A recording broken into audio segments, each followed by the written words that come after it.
So we just started Sefer Melachim pretty much, but because we're doing, and I'm only dealing with the book as a whole, and because we have the 2 weeks of the 3 weeks left, so this week and next week we'll get the Churban about Rishon. Now, ask anybody, I'll get to my source sheet in a minute, but ask anybody, what was the reason for the first temple to be destroyed?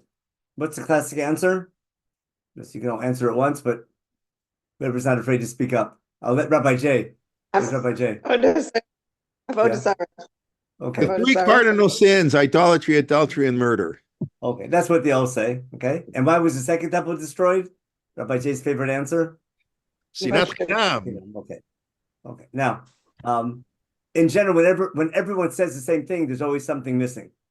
So we're going to show you that that's not the reason why the first temple was destroyed.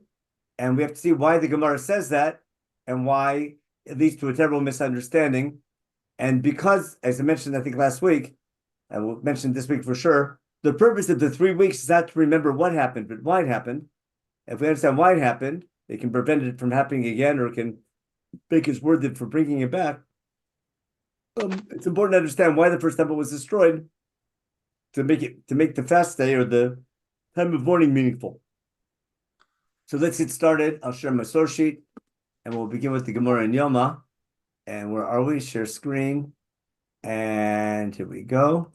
Okay. So the early prophets, one book, one theme, class 47. And the reason for the destruction of the first temple, according to Sefer Melachim, part 1, next week will be part 2. Okay. So the next 2 classes are with the 3 weeks. And remembering, now here's what I talked about. Not to remember what happened, but why it happened. So we'll focus on that topic in Melachim. The first story will be the first wave of destruction in time of Sancheriv, and the second share on destruction of the Babylonians, which is about 80 years later, and why there's 2 waves, and how it explains the Haftarot that we did last week and the Haftarot of next week. Next week, we're going to read Isaiah chapter 1, which is early first temple, before the first temple was destroyed, but it relates to it. And on Tisha B'Av itself, we'll read from Yirmiyahu, be our topic next week. Okay, so let's review our timeline to see what's called the destruction of the first temple. What I want to claim is that Beit Rishon, the first temple period, ends with the Assyrian conquest, with Ashur in the time of Chizkiel, or time of Menachem, really.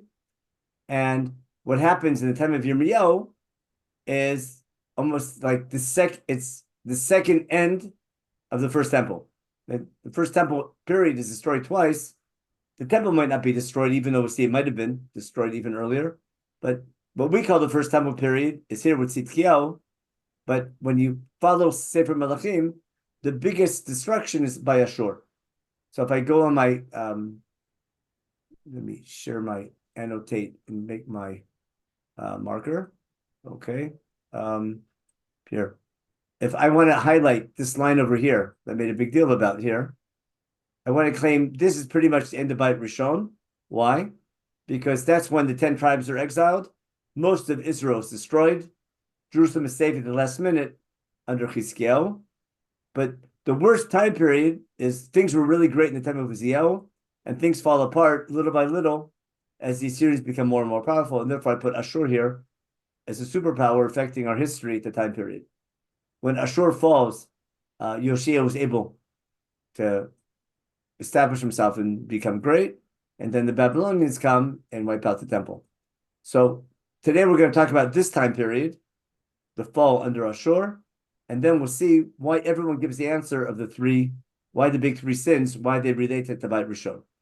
So let's stop this. Actually, we need the share. I'm going to stop the share for a second. And let's just share it again. In the same source sheet. Here we go. Okay. So I'm going to begin with the Gemara in Yoma. Sorry for not bringing the translation, but it's really easy Hebrew. Yoma 9, Perek Tet, Daf Tet Amid Bet. Okay. Mikdash Rishon Bibnei Melu Charav. The first temple, why was it destroyed? Because of the 3 things that Rabbi J and everyone knows: Avodah Zarah, idol worship, Gilui Arayot, whatever that's called in English, and Shvichut Damim, and murder. Okay. Now, Avodah Zarah, we quote a pasuk from Isaiah chapter 28, which is not the time period of Yirmiyahu. It's 100 years earlier. time of Isaiah. Again, why the pasuk? The bed wasn't big enough for two of us. There's a whole little, without getting the pshat of the pasuk, the Gemara goes into. But we're quoting a verse of Avodah Zarah in the time of Yeshayahu, Mishael Chavchet, which is the time of Chizkiyahu. Okay, Gila Rayot. We bring a pasuk again from Mishael Perek Gimel, which is the time period even before Uziel. I mean, after Uziel, but before Chizkiyahu. Yati Gavul Benot Zion. We talked about how the women were a little bit too haughty in the way they dressed and all the makeup, etc., without getting into details. Shvichut Damim, again, we quote a pasuk from the time period of Menachem. Got that? So the big three and the psukim the Gemara is quoting are almost 100 years before Beit Rishon was destroyed. That's important. I'm going to show you where it's coming from. Avon Mikdash Sheni, why was the second temple destroyed? Even though they were osek b'Torah mitzvot, they were all from and keeping the Torah, etc., and gemilut chasadim. Okay, why was it destroyed? Because of sinat chinam. There was always, remember, the people were very religious, following God, praying to God, but the way they were blaming each other for what's going on, if you know the famous arguments that led to the end of Beit Sheni, and almost the same thing's happening today in Israel. Every side thinks they're right. There's always good reasons for sinat chinam, and every side was sure the other side was to blame, and that lack of ability to understand and work together and get along, that caused the temple to be destroyed. Again, it's almost a political reason why it was destroyed, and not only a religious reason. Okay, what does that teach you? That sinat chinam, baseless hatred, right, is worse or is as bad as the three big sins, the cardinal sins of idol worship, gila arel, and murder. Now, the purpose of the Gemara is not to teach you why the first temple was destroyed, because the Gemara assumes you know Sefer Yirmiyahu. Is to tell you how bad sinat chinam is. That's my key point number one. When I'm saying to Gemara Yoma, the purpose of this presentation is to teach you how bad sinat chinam is. Is to teach you how bad sinat chinam can be, and that's an important message for all generations. And not to tell you why the first temple was destroyed. Now, why are we quoting psukim from Isaiah? Because the Gzar Din of Churban, that's God's decision to bring down the first temple period, was in the time of Menachem. Let's go back to our timeline. Menachem is over here. Where's Menachem? Here, Menachem after Chizkiyahu. Menachem is before Yirmiyahu, a generation before Yirmiyahu, and he was king for a long time. We're going to see that basically, the first temple period ends with Menachem, Chizkiyahu, then Menachem, and recovers with Yoshiyahu, and then falls down again. And my point is, the people in the time of Yoshiyahu see themselves, if I draw this, I'm going to do this. If I consider this line, let me draw this line again. If I consider Menachem here, this low point, as this is the end of Beit Rishon, then this high point of Yoshiyahu is the beginning of Beit Sheni. So if I find prophecies of redemption in Isaiah about a better future and a return, the people living in the time of Yoshiyahu can see themselves as the beginning of the second temple period. Unfortunately, they were wrong, and things went downhill again, and the first temple was destroyed. But that background will help understand next week's share about what went wrong during the time of Yoshiyahu and why the temple was ultimately destroyed. Today, we want to talk about the first wave of the temple being destroyed in the time of Menachem and why it happened. Now, let's back to stop the showing. I want to erase all drawings. Okay, let's continue now with, where's my mouse? Forget it. I'll just stop the share and start the share again. Start the share. There we go. Okay, so that in light of the Gemara, let's see Sefer Melachim, Perek Chaf Aleph, and see the reason for the Korban. Now again, Chizkiyahu was a good king, but despite the fact he was so good, during his reign is when the Assyrians wipe out 10 tribes, destroy most of Judah, and Jerusalem is saved at the last minute. And the question the Navi has to deal with, why is it that we have such a good king and things are so bad? So let's see what happens after Chizkiyahu with the son Menachem. So Menachem was 12 years old when he became king, which means his father's advisors are running the country. He was king for 55 years. His mother's name was Chepsiba. Okay? He did evil in the eyes of God. And listen how the Navi describes how bad Menashe was. How bad are we? Ketavot hagoyim asher horish Hashem mipnei bnei Israel. They are worse than the toivot, the abominations of the enemies that got kicked out. Now, what's that referring to? Let's stop the share for a minute. Where do I have that idea of toivot of the other nations in Chumash? Okay, Ruth, put your unmute, Ruth. Well, Vayikra. What parak in Vayikra? Oh, 23. No, 24. Right book, wrong chapter. 18. 18, very good. And that's because we leaned this mincha on Yom Kippur. This is a mincha reading. It begins the second half of the book. First half of the book highlights with the Kohen Gadol and the Kodesh Kodeshim, etc. On the Shabbat Shabbaton, the Kohen Gadol, and then we move outside the Mikdash in chapter 18. Okay? Don't act like a goy, right? Don't act like the Egyptians, and don't act like the people of Canaan, and don't follow their ways and their customs. Instead, follow my laws. Keep my ways, to go in the ways of God. I'm Hashem, your boss. Keep my chukim and mishpatim, and that'll keep you alive and keep you in the land. I'm your God. Then we get a list of all the arayot, about incest, etc., and forbidden marriage relationships, most of them within the family. And when it's over, after we have all the arayot, listen what it says: Al titamu b'cho ele, don't defile yourself with this type of behavior, because that's the way the Egyptians and the Canaanites behaved. In other words, the Canaanite people acted in this way. Incest was a common custom in their culture. That defiled the land. The land became defiled, and God punished the people for that behavior, and the land kicked its inhabitants out.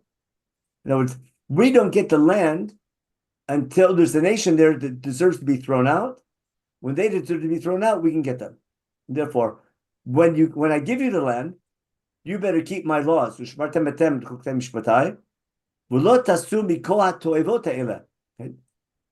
toivot is referring to the arayot, and therefore we see that toivot are the forbidden relationships, primarily incest within the family. Fathers with daughters and brothers and sisters and things like that. So, your citizen, your strangers in your land, but basically, make sure to keep my laws. Don't you dare act like the Egyptians, the Canaanites did in your land. Don't do this toivot, okay? Because why? These toivot, the people living in the land before you did them, and the land became defiled. And here's the most important: don't have the land kick you out by you making it tameh, like it threw out the nations before you. In other words, God's not throwing out the 7 nations because they're in our land. The land belongs to them. It's Eretz Canaan. They're losing their land for their bad behavior. God's giving you a land to take over that land, to set up something better. If you act the way they did, you have no right to the land, and God will throw you out. The difference is, you get cut off from the people. Therefore, keep my laws, and don't do these toivot, which they did before you. I'm Hashem, your boss. And therefore, in the time of Menashe, what are we doing? If I go back to the time of Menashe, back to our source sheet, and listen to the Navi, if you're in the land and you're acting the way those nations did, so you're doing the toivot that the nations who were there did before you, has to be the arayot, and now I have arayot and Beit Rishon. Okay?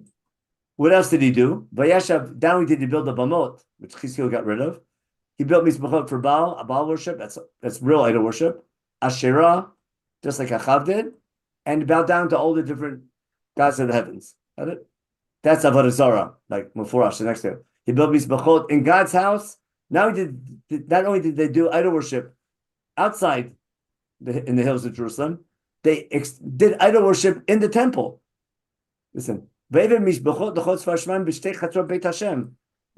if I'm building altars to other gods in God's house, the temple is destroyed. The temple is standing, but it's not God's temple. Look at the next line. He did Molech, everything Varim talks about. You name it, they did it. Okay. Then Vayasem et pesel. What happened here? I don't want my AI assistant. Why do you keep asking me that? How do we get rid of that? No. Okay, I'll just move ahead. Vayasem et pesel. There's something on the screen ruining it, right? Okay. How do we move this up and down? It doesn't. Okay, Ray, Shelley, what's your question? I'm gonna stop and open the share again. When you say that they're building altars to Yeah. Baal and Asherah, okay, how much of that is connected to this immoral behavior? Because these kind of cults had a lot of sexual behaviors in their temple. Is the Torah saying that, or is Tanakh saying that we did that too? When Menachem put that up, that we were also guilty. It's not so much the altars to these gods as it is the behavior that what came in when these gods came in. Well, I'll take it a different. I'll go in a bit of a different direction. We'll see in a minute. He makes the pesel to Asherah in the house that God did, which the house that God set aside, right, and said, "Yerushalayim, my name will be associated with this house in Jerusalem." In God's house, he built altars to these other gods. Now, we'll see in a minute why Menachem is doing that. How do I get rid of this? He keeps on popping up in the AI assistant. Let me just close it up. Okay, now, and then he said, I won't get rid of Israel from the land on the condition to keep my mitzvot. Now, so now I find idol worship and arayot. I have toivot and arayot, got it? And idol worship. But if Menachem is making altars and psalim and symbols of other gods in God's temple, the temple is destroyed. So we have this concept of the temple being destroyed in the time of Menachem, but Menachem himself is doing it, not a foreign nation. Okay. Now, they didn't listen to God. Menachem misled them, and they were worse than the nations that God got rid of before us. And God spoke to all his Nevi'im to warn the people. He says, because Menachem did all these terrible things, these toivot, he's worse than the Amorites who were here before us. He led you astray, and therefore here comes the punishment. The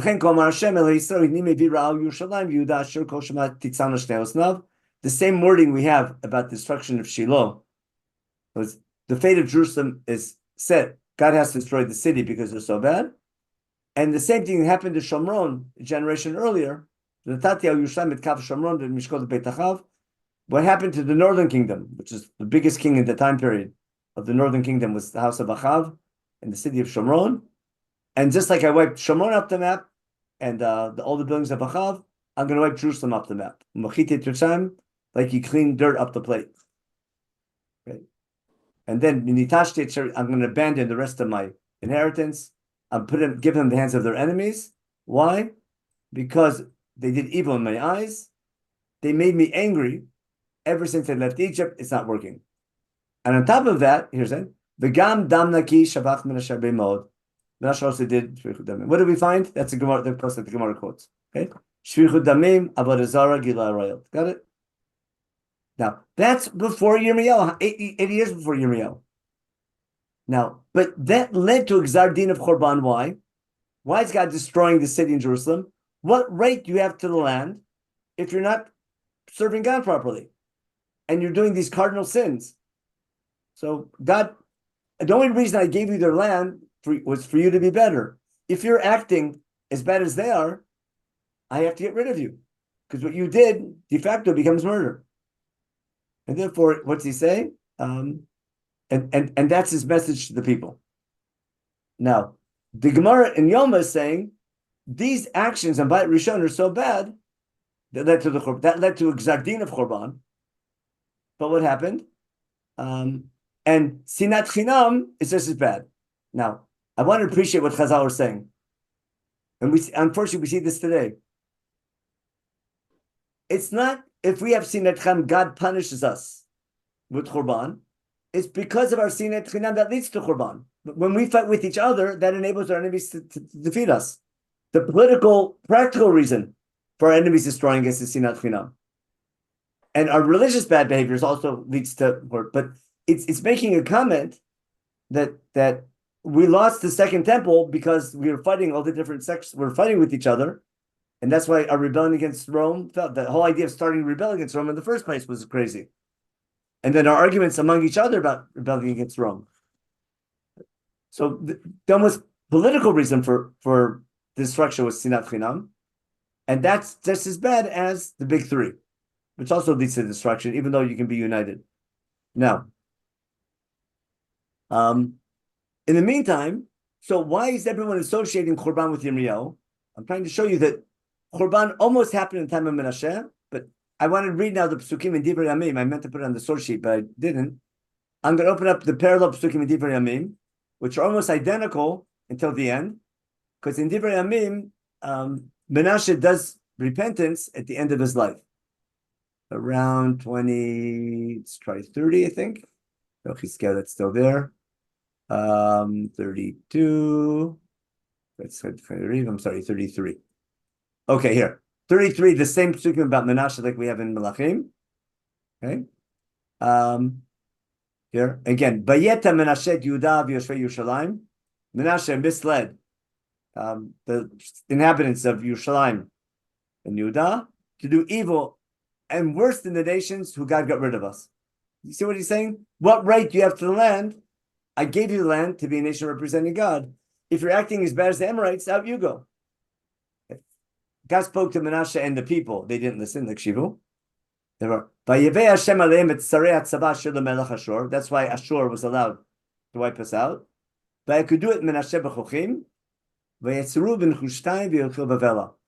have galut of the king in the royal family. Got that?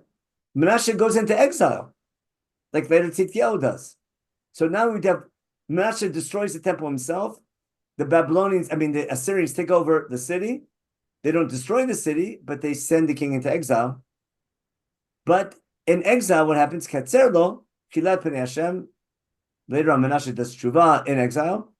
He gives in to God, and he prays to God, actually, according to Divrei Yamim. God answers his prayer, and he brings him back to Yerushalayim, to his kingdom. And then Menashe finally knew that Hashem is God. And that's why the Gemara in Sanhedrin says, even though he's enlisted the poor people who don't have Olam Haba, but some people say he does because he did tshuva at the end of his life. And then he fixed up the walls of Jerusalem, okay, and he fortifies the walls. He got rid of the idol worship he brought into the house of God, and got that outside the city. Does he get rid of all idol worship in land? Doesn't say, but he definitely got cleaned up the temple from idol worship. Okay, he filled up Mizbach Hashem properly again, and he instructed Yehuda to serve in the temple to serve only the God of Israel. But the people are still serving God in Bamot, but at least Bamot to Hashem their God. And the rest of Menashe's Tefillah, etc., they're in the history books. Okay, now, and then what happens? Ammon takes over. His son, he's king for 2 years, he gets assassinated. And then Ammon's son, Yoshiyahu, is only 8 years old. He takes over the kingdom, and that begins the time period of Yirmiyahu. We'll get to that in a minute. Now, what am I trying to show you is that what the people can't understand, why is Menashe so against God? Why is he? It's what's called lahachis. We said machisimutim. Sometimes you believe in God, you're so angry with God that you're doing things dafka. No, you're so angry with God, you're serving other gods just to get your God jealous. It's a sign of anger. It's not some theological thing. Now, why are the people angry with God? The reason is simple. When Chizkiah became king, he did all this tremendous reform. He was the firmest king ever. How could it be the temple was destroyed? How could it be that Assyrians were so successful, specifically when Chizkiah became king? So I'm going to read now. I'm going to go now. I'll use a regular stuff now. We're going to read about Chizkiah's reign and then see how Isaiah, we're going to read the Shabbat, and Shabbat Chazon, deals with it. We can read in Divrei Yamim or in, I guess I have Divrei Yamim open, we'll read it here. Let's see what Chizkiah does. Let's read from chapter 28, I think. No, that's Ahaz 29. Okay. Chapter 20, Divrei Yamim, parallel, Melachim is very similar. Chizkiah was king for 25 years. I mean, when 25, and he was king for 29 years. And Vayas HaYashar B'nei Hashem, K'chol Sh'aseh David Aviv. He gets an A+. Now, look what he does. As soon as he becomes king in the month of Nisan, He opens up the gates of God's house and strengthens them. What did he do? He starts rebuilding the temple and renovating the temple and making it central and fixes it up. Okay? He brought back the Kohanim and Levim, the educators, to get their job done. He gathers them in the big plaza east of the temple. And what's that? Tells Levim, you guys sanctify yourselves, get ready. Get rid of all the things that are forbidden from all the filthiness out of the temple, right? Because the generation of Ammon who went back to the early days of Menachem did evil, right? And they turned their face away from God. They put their oraf, they put their back to God. Okay, become sagru datot olam. They closed down the temple. They closed down the Nerot. They stopped lighting the menorah and the Ktoret. Okay, in other words, the people closed the temple down themselves. We destroyed the temple. During the time of Menachem, the people were angry with God. We have to. I'm sorry. Before this Chizkiah. During the time of Achaz, the people closed down the temple. They brought things to Ashur, like what Menachem does later. God got angry with Yudan and Yerushalayim. Got it? Now, in the meantime, we're losing our battles. Okay? And we're taking captive. Ashur's wiping us out again. And Chizkiah, when he becomes king after Achaz, wants to fix everything. Let's make a covenant with God to get rid of his anger away from us. Okay? My children, don't mislead them. Don't be negligent. Get your job done. God chose you, the Kohanim and Levim, to serve him. And you can bring about this revival. Okay? Levim do their job. We get a list of their names. And they go to the Eichal. They clean up the Chatzer Beit Hashem. They started working on the first day of Nisan. And guess what? It's the 8th day. They clean up. And there's not enough time to get everything ready for Pesach. And therefore, what happens? And they decide to bring a, what do you call it? They're going to delay things for a month. They're going to eat what's called Iber Nisan. They're going to wait another month and do Pesach the next month. Okay. So Chizkiah brings his big korban. Got it? He comes to house God. This is what they bring. Ve'aviu parim shiva, ve'elim shiva, ukvasim shiva. He brings all these korbanot to God. Okay. And they shech the bakar. They basically do all the ritual properly, etc. And he gets Levim to sing their songs, all Shirei Tilim, etc. Just like David and Natan did. Okay. And Chizkiah tells the people to bring all the korbanot properly. And the Levim giving their songs, and all the people are coming, and basically, tremendous religious reform. The country's religious again, okay? And they bow down to God, okay? And then Chizkiah says, let's say Hallel, just like David and Asaph set up. And you couldn't ask for anything better, the first year of his reign. Despite this, what happens? Ashur comes in and wipes out the 10 tribes and most of Yehudah. Everyone's angry with God. Why? We davened so hard. Look what we did. We fixed up the temple. We prayed to you, and you still allow Ashur to punish us. Do you understand why the people were so angry with God? In the time of Menachem, my father was so frum and so good. Why was God so bad to us? They're angry. Lahavdil, like people after the Shoah. They're just angry because we prayed so hard. How could God allow that to happen? Okay. Okay, and he brings his whole. He listened to all the focus on the temple. Okay, how many olot they bring? 70 cows or 70 oxen, 100. What do you call it? Rams, 200 sheep. That was olah, and then more and more kadashim. Basically, they bring tons and tons of sacrifices in the temple. Okay, also a lot of shlamim they brought. Okay. And Vaismach Chizkiah b'chol ha'am alechin elim la'am ki pitum hayadavar. Whoa, this big revival, everyone's happy. To make it even better, what does he do in the next chapter? Okay, Chizkiah calls up Israel and says, let's go to the Beit HaMikdash to do Pesach. And they all come.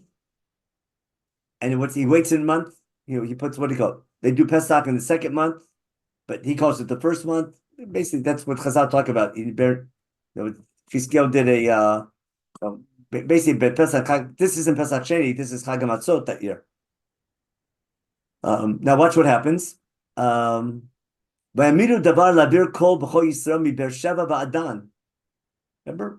Ashur didn't wipe us out yet. This is 6 years before Hoshea gets wiped out. The Jews are still living up north. This is before Korban of Shomron. They come and do Pesach L'Hashem Al Yisrael B'Yerushalayim Ki Lo V'Lasud. Most years they didn't do. Now, Chazal say that Hoshea allowed the Jews to return. Remember, but when Yerovam brought the Agalim in Beitel, it says they stopped the people from north coming to Jerusalem until the time of Hoshea. Hoshea was a bad king, but he allowed the Jews to return to Jerusalem. So why is God now punishing the 10 tribes as well? We're all united now. So the Ratzim come with what do you call it? K'mitzat HaMelech.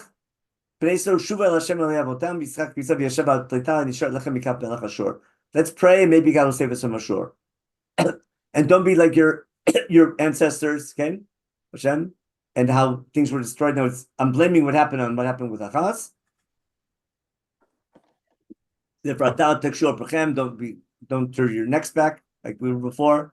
Give your hand to God. Come to His temple and serve God, and don't get rid of His anger. Keep Hashem, returning and serving God and not these other gods. Then God will bring back our hostages taken by the Assyrians to bring us back to our land. Gods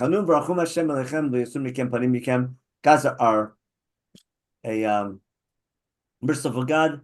If we pray to the right God, everything will be fine. So the people go from city to city in Ephraim and Menachem all the way to Zvulun in the Galilee, Upper Galilee, and the people made fun of them. Got it? They basically ridiculed them, most of them. But some people from Asher and Menachem and Zvulun gave in and they came to Yerushalayim. Most people laughed it off, but some people actually came and did Shuvah and came. They came to Yerushalayim, lots of people, to bring Chag HaMatzot in the second month. Again, that's why Chazal said it was wrong. But again, they all come and gather together. They bring Pesach on the 14th of the second month. And what happened? They bring Korbanot even though they're Tameh. Got it? And that's what happened. Ki marbit ha'am rabat me'Ephraim Menashe Yisachar Zvulun lo yitaru ki yachlu et ha'Pesach b'lo kekatuv ki yitpalel Chizkiyahu alehem lemor Hashem hatov yechaper ha'ba'ad. Korban Pesach should be brought with Torah, with purity. The people weren't Torah because they didn't know these laws, and therefore Chizkiyahu prayed on their behalf, let him go. It's okay. He was like the first sort of looking for a head there. Think that it'd be okay. Okay. Okay. He went to search God with all his heart. Didn't keep everything to proper holiness, but he meant well. Okay. And God listened to Chizkiyahu's prayer, and he let the people do the service. Okay. They do Chag HaMatzot, and then they bring shlamim for 7 days, and the Levim start doing their job, and then do another 7 days, another 7-day celebration, more korbanot. Here, Ki Chizkiyahu melech Yehuda herim lakal 1,000 parim, now 1,000 cows, okay, 7,000 sheep, okay, and another 1,000 by the ministers, about thousands of cows, okay, and 10,000 sheep, okay. There's great simcha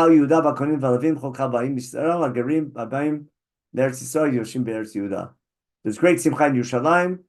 Since Shlomo, there's ever been so many korbanot. The Kohanim blessed the people. Now, what's everyone expecting to happen after this? This is the first year of Chizkiyahu's reign. Okay, what that next? After all this, they rampage now and get rid of all the idol worship in the land. After this is all over, they start go out Arei Yehuda. They break down all the idols that Menashe set up beforehand. That Achaz set up beforehand. But all the idol worship in Yehuda and Binyamin, Ephraim and Menashe, everything wiped out. Okay? And Chizkiyahu set up the Kohanim again. All the work. Now, why am I bringing all this down? Okay. They fix up the temple, and the Kohanim are back to work again. Everything's focusing on the temple. It goes on and on how they set things up. And then Chizkiyahu did all this. Chizkiyahu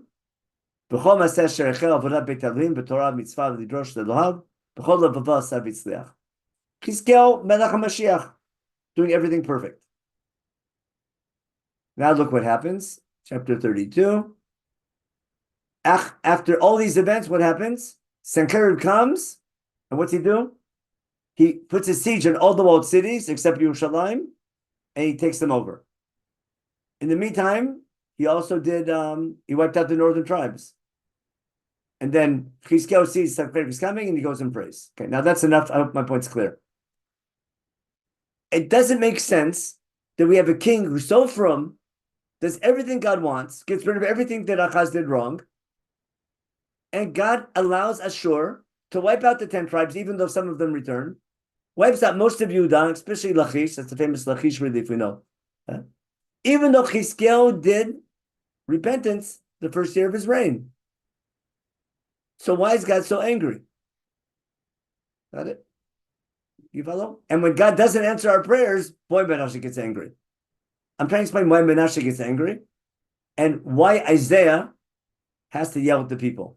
Because guess what went wrong? Let's read Isaiah chapter 1. Because to understand Isaiah chapter 1, you need this background. I'll show you why in a minute. It has to be Isaiah. Let's open up now. I can share my screen again and read now Isaiah chapter 1. Again, this is something most people don't think realize when they read Isaiah chapter 1. Okay. Chapter 1, Chazon Yishayahu ben Amoz, and the time period of Uziyahu, Yotam Achaz Chizkiyahu, Machi Yehuda. Now, this is a header for the whole book, or for the whole first half of the book, okay? Now, Shimu Shamayim Vazinu Aretz Ki Hashem Diber, Banim Gadat Vramti V'hem Pashubi. What part of Chumash is he quoting me? Shimu Shamayim, I'm sorry, Vazinu Aretz. That's Shirat Hazinu, isn't it? We'll go back to that if we have time. Okay. I raised up a nation and they went against me. Okay. Now, Yodei Ashur Konea V'Chamor Avispalov. Basically, even an animal knows who his boss is. Am Yisrael doesn't know who God is. Okay. Woe, the sinning nation, full of sin, etc. Everyone's going corrupt, etc. They leave God. They went backwards. Now, he goes on about how bad from young to old, the country's so bad. Now, listen carefully. Zion. Arsechem shmama, arechem sufot esh. That's towards the middle, if not the end, of the Assyrian conquest. Okay? The land is desolate. That's not Uziel or Yotam. During Uziel and Yotam, the land isn't desolate. The land's doing great. Your land is desolate. Your cities are burnt down in fire. What else did it say? Your land, other nations are eating its fruit. Okay? Everything's upside down. And only Jerusalem's left over, like a sukkah, like a leftover tent in the vineyard. Okay? And if it wasn't for Hashem, right? If God didn't leave us just a little bit over, right, we were destroyed like Sodom and Amorah. Now, in this analogy of Sodom and Amorah is important. Why? Because it's describing how bad the destruction was. Destruction of Israel, the northern tribes, and most of Judah was like the destruction of Sodom and Amorah. But so it's describing how bad the destruction was, but also hinting to why we're being punished, because we're behaving like Sodom and Amorah. Shimu Dvar Hashem Ksine Sodom Hazinu Torat Eloheinu Am Amorah. That's again Shirat Hazinu, right? Shimu Shemayim Hazinu Aretz. So listen up. He's calling the people, you guys are officers of Sodom, and like people of Amorah. Now, Lama li rov zivchechem Yomar Hashem. Why are you bringing me so many korbanot? Sabat yolot elim bechedem merim v'dam parim ukvasim atum lo chapatzti. What's God complaining about? You brought me too many korbanot. I don't need them. I like the title of this parak. Don't give me that bull. Isaiah is saying, I don't need these korbanot. Now, it has to be a time period where the country is being wiped out by Ashur, but we're bringing korbanot. In Achaz's time period, we're not bringing korbanot to God. We're bringing korbanot to other gods. Chizkiyahu fixes that up. It can't be before Achaz, because during the time of Uziyahu and Yotam, the land's not destroyed by Ashur yet. So this has to be Chizkiyahu, and it's referring to what we just read about. What a rov tzivchechem. We just saw that. The religious reform they're doing is super religious, isn't it? They cleaned the temple, they got rid of all idol worship, they're serving only God. But what's their hope? Their hope is, if they serve God, God will save them from Ashur. The motivation is, I need God to win our war. It was Achaz's policy of giving in to Ashur failed. Let's change our policy. Let's serve the right God, and maybe he'll save us. And everyone's expecting, after all this reform by Chizkiyahu, that things should be great. Now, what happens next? Okay, what's Isaiah? Isaiah says, "Don't continue bringing me these phony korbanot." Okay, your Torah for me is a toiva. I can't stand your offerings. Okay, your holidays, Chodesh Shabbat, Kra Mikra, Locha Avim V'Tzara. God is disgusted by how we're celebrating our holidays. Menachem, I hate your Rosh Chodesh parties. I hate your holidays. I don't your davening and shul. The people are serving God, bringing korbanot and praying, and God hates it. Now he has to explain why. Now the korbanot God doesn't like. Their prayers he doesn't like. When you pray to me with your hands up, I'm hiding my face from you. We go Esther Panim. Okay? And no matter how much you pray, I'm not listening. Why? Because your hands are still full of blood. Okay?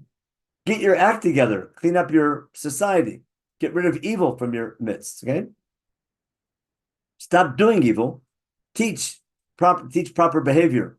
And get rid of, make sure to do justice. Get rid of iniquity. Okay? Judge the widow and the orphan, etc. Okay? And God says, let me argue with you. Basically, give me a chance. Okay? If your sins are bad, like what do you call it? Like red scarlet, I can make them clean like white snow. Basically, if you do proper tshuva, I'll clean away your sins. Okay? If you give in to that message of fixing your society, then the land will be good. Okay? But if you don't listen, okay, the land will be eaten up by God. Okay? Again, and what happened to the city? How did it go astray? It was a faithful city. It was full once of mishpat and tzedek, and now they're all murderers. Okay, your money, your silver was all what do you call it? Became counterfeit. You watered things down. You used phony metals. Okay, and your liquid measures. Okay? You're selling wine. It was mixed half with water. Okay, your princes, your sarim, your ministers. They're all rebellious, right? They're all a bunch of thieves, okay? They all love taking bribes. Okay? The leadership is not taking care of the orphans and the widows, okay? Instead, they're only caring about money and doing bad business practices. And therefore, what's God saying? Okay, I'm going to come and punish you. I have to bring my hand against you. I get rid of all your iniquity. And then I'm going to bring back your judges the way they should be, like the good old days, and your advisors, like the good old days. Afterwards, with proper leadership, you can be called a city of righteousness, Tzedek, a faithful city. What will bring real redemption to Tzion? Mishpat and Staka. Tzion Mishpat Tevideh v'Shabbat B'Tzedakah. Now, I'm trying to, you understand why this has to be? Let me stop the share for a minute. That's where we end the Haftarah. Oh, I just go back for a minute. Share screen. Where is this pasuk coming from? Where in davening do we have this pasuk? What part of davening is built on this pasuk? It should be easy. It's built on this pasuk, isn't it? And what's the bracha? Bracha Hashem, Melech Leibtag Mishpat. So every day in Shmoneh Esrei, our prayer is built on these two psukim. Now, we're not praying for God to do mishpat and tzedakah. We're praying to God that He help us understand we have to do mishpat and tzedakah. And only afterwards we have Yerushalayim Yecha Barachim Tashuv. And only afterwards we have Tzemach David Tatzmeach. That's the first step of redemption, and that's why I'm saying if we're going to read this on Tisha B'Av, on Shabbat Shuvah, on Sabbath Chazon, to remembering not that the temple was, but why is it destroyed? We remember what can bring it back, and that's the behavior. Now, what I'm trying to explain Isaiah's challenge and why the opening chapter is so important. Again, it's the opening chapter jumps to at the end of his time period. Perek Bet goes back to the time of Uziel, before Ashur comes in. But chapter 1 opens up the book from the time of Chizkiel, where Chizkiel has to explain his main message. The biggest problem he has to deal with is why is Chizkiel's great repentance not working? They can't understand. All of a sudden, we're so religious. We got rid of idol worship. We're serving God. And God doesn't help us. He can't figure out why. To the point that the next generation is just angry with God because God's not helping. Now, what's Isaiah saying? He's saying cleaning up the temple, getting rid of idol worship, and serving God and bringing korbanot to God, that's not enough. you didn't fix their society. You have all this, you're serving the right God, you're serving him the wrong way. And the korbanot is not enough, and the prayers are not enough. You can bring me thousands of, remember we saw all the korbanot Chizkiel brought? But core tshuva they didn't do. So we have to go back and see what Isaiah was talking about beforehand. Now, that message is so hard for people to accept because they can't figure out if we have the right God and we're praying properly and we're bringing him sacrifices and we're celebrating the holidays properly, why is God angry? So it's explaining what Isaiah is telling the people.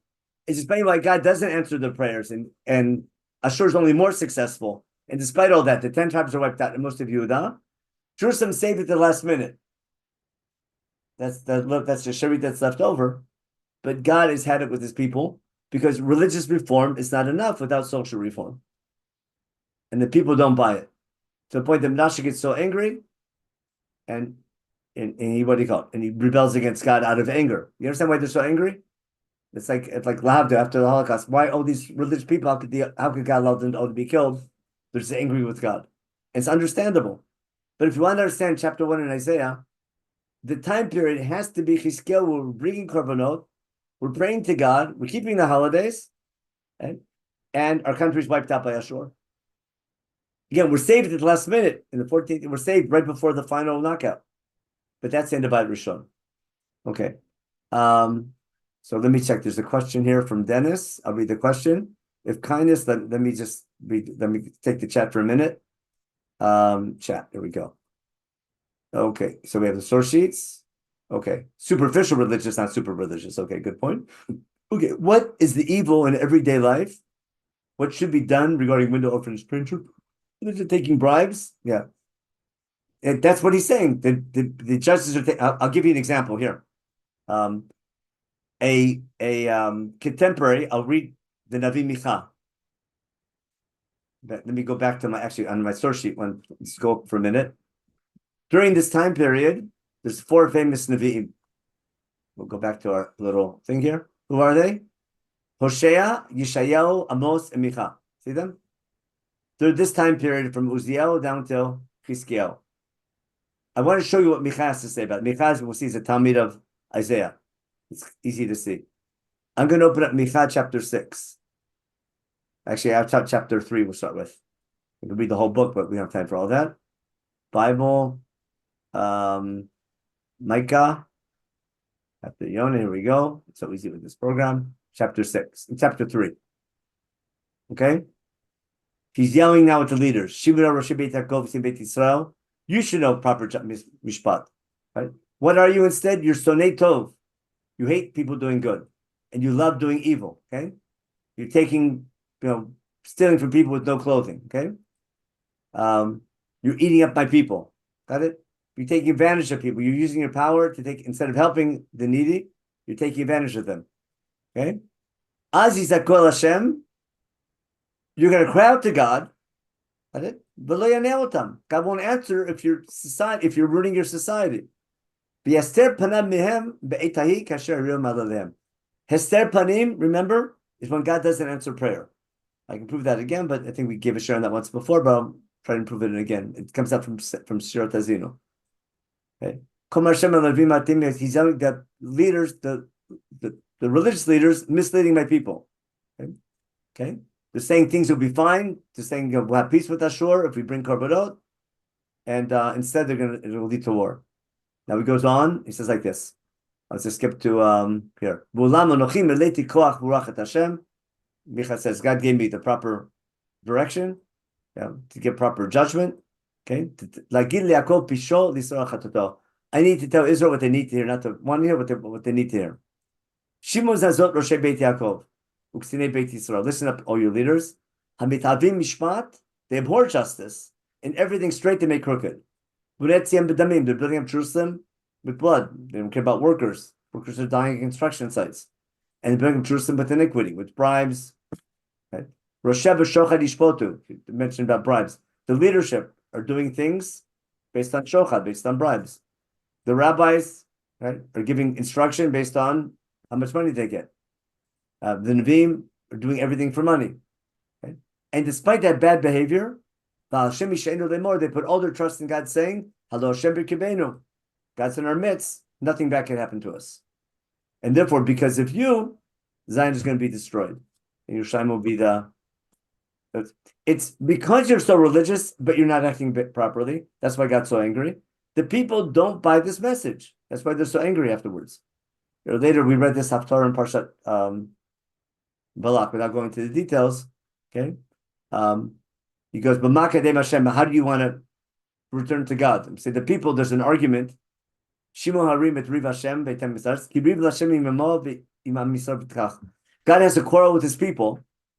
God's arguing. The people are saying, "Why is God not answering our prayers?" And God has to explain why. But the people are saying, "We're bringing you sacrifices. We're praying to you. Why aren't you answering us?" So God answers without giving all the details by Balak and Bilam here. B'makadem Hashem. But how do I present myself to God? How do I present myself to the God of above? Hakadmenu bolot baglim b'nei shana. Does God want thousands with olot and lots of baby cows? Does God want thousands of elim, tens of thousands of tons of oil? Does he want my firstborn? He's saying it sarcastically or rhetorically. The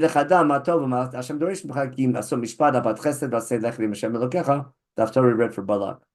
I'm just trying to show you this all fits perfectly with the early years of Chizkiyahu, where there's a tremendous religious reform, but not a social reform. And the people can't understand why God's not answering their prayers. Because they think God's working for them, and always, if you feed God, who answers your prayers? Build a temple, fix up the temple, get rid of idol worship. Okay? They're so religious, but their society is still corrupt. Okay? That's the evil in everyday life. That's the verse we did Shemon Esrei. Okay, now Dennis says, is kindness to fellows enough to serve God by ritual? Okay, no. What I'm getting at is that you need ritual to remember that God judges you based on your behavior. Okay? I need fast days to fast to remember that fast days are pointless. That's the Haftarah we read on Yom Kippur. But of course you have to fast to remember fasting is meaningless without proper tshuva. But if I didn't have a fast day, I wouldn't realize that fast days are meaningless without proper tshuva. I need the fast day to remember that I need ritual to remember how I need to behave. It's not enough to say I'll be a good person. That's enough. But when you misunderstand the ritual and think that's all that God wants, and it's not based on your behavior, then you get stuck. That's why Isaiah has such a problem with the people. That's why they don't listen. And that's why, despite Chizkiyahu's great tshuva, it doesn't work. Now, to show you, actually, we have to finish up here. But again, let me go like Korban part 1. We'll see how I really introduced to the Korban part 2. In this time period of Chizkiyahu, everyone's hoping that we'll finally get rid of Ashur. The major damage isn't done yet when Chizkiyahu becomes king. Chizkiyahu thinks they can stop it. And he cleans up the temple. He brings the Jews from up north back to Jerusalem. Most of them, laugh them off, but some people actually come. He brings thousands of korbanot. He cleans up the temple, wipes out all idol worship, and it's not enough. And now, Jerusalem saved at the last minute. Remember Chazal say Chizkiyahu could have been Mashiach, but he didn't say Shira? Because Jerusalem was saved, was like a fair victory. We lost everything else. The people just don't buy it, that we can be so religious and God doesn't answer. And that's why after Chizkiyahu stays faithful, he questions he argues with his prophets and things. But Chizkiyahu's reform is primarily ritual, sacrifices, temple, but not society. And then when destruction comes, the people can't buy it. They just get angry and leave God altogether. And that explains why Menachem is so angry with God. And that's why God's so angry with the people, because they got angry with God. It's exactly Shirat Tezino, where who to blame? God's straight, the people were to blame. Remember, and the people don't understand why God is master panim from us. So that's Isaiah in a nutshell. Okay, again, ritual. Again, Rabbi's saying they teach you discipline. I need the ritual to remember how I need to behave.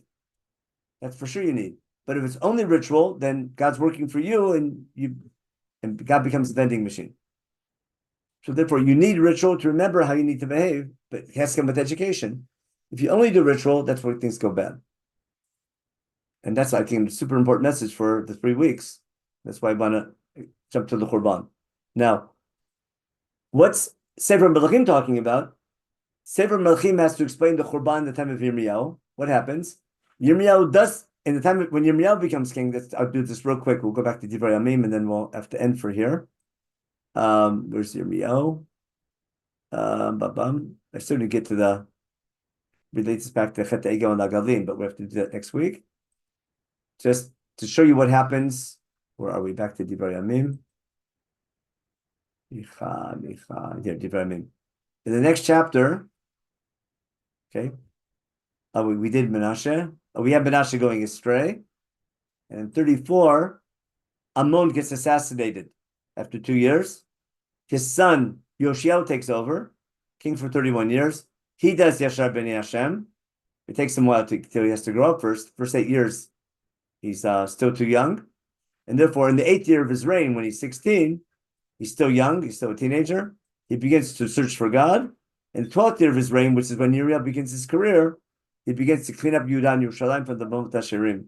The Uriah, the Mizbachot, etc. He does the same thing with Chizkiyahu did. They make a big, he goes up to Ray Menachem. In the meantime, Ashur starts falling apart. There's a vacuum, and he builds up Jerusalem like crazy. And that's just Jerusalem, the whole area. And that's when they find the Sefer Torah, and they make a whole big deal about it. And they do this massive, they're going to do a massive Passover. Yeah. Again, Yoshio gets rid of all the toivot before that were from the time of Menashe. Cleans up the city. He wants to undo the Gzardin from Menashe. They make his big Pesach. They make a brit with God. And here the Levim start teaching education. And no, they bring the Kelim back to the Mikdash. Everything Menashe undid, they redo. Now, what I'm trying to show you, let me go back to the main source sheet. What I'm trying to show you is that, are we? If I go back to this, okay. If I go back to this section here, this time period over here, let me get my marker up. Okay. This time period, the fact that it's going up on Yoshio, Ashur has fallen, but Babel's not a superpower yet. We're growing leaps and bounds. The people see this as the beginning of Beit Sheni. The worst is over. We're recovering. And the devote of the Chama of Isaiah, people see being fulfilled in the time of Yoshio. He's like Melech HaMashiach. And then when they lose in battle, right, to Paro Nechol, when they try to stop the Egyptian army from going to Karkemish, and Yoshio gets killed in battle, no one can understand that, and that leads Yoakim astray, and then things go bad under Tzidkiel. Now, that's the background for next week's share. What goes wrong now? But Yoshiel, whose career coincides with Yirmiyahu, is hoping the worst is over and we're in Second Temple period already. It turns out the first temple has to be destroyed. They're not doing, the tshuva is not enough. What was wrong with their tshuva? We have to go back with the background of Chizkiel, with what we saw with Isaiah and Chizkiel, we'll understand what Yirmiyahu's message is. And then we'll see that again, Beit Rishon, primarily the reason for it being destroyed is a lack of Mishpat and Tzedakah, which goes back to the biggest thing in Chumash. It's Dafka because we're doing so much ritual and we're not just and upright, the guy gets most angry. If there's no temple and we're unjust, fine, we're like everyone else. If there's a temple and we're praying to God and we're unjust, that makes God look bad. God can't let that continue. That's where sometimes it's not worth, from a national point of view, it's not worth being religious if you don't live up to it. And that'll be the background for Beit Sheni. Okay, I have to stop here. But any quick questions? But I hope you understand the point of the share. Everyone thinks Beit Rishon is over with Tzidkiel. That's it.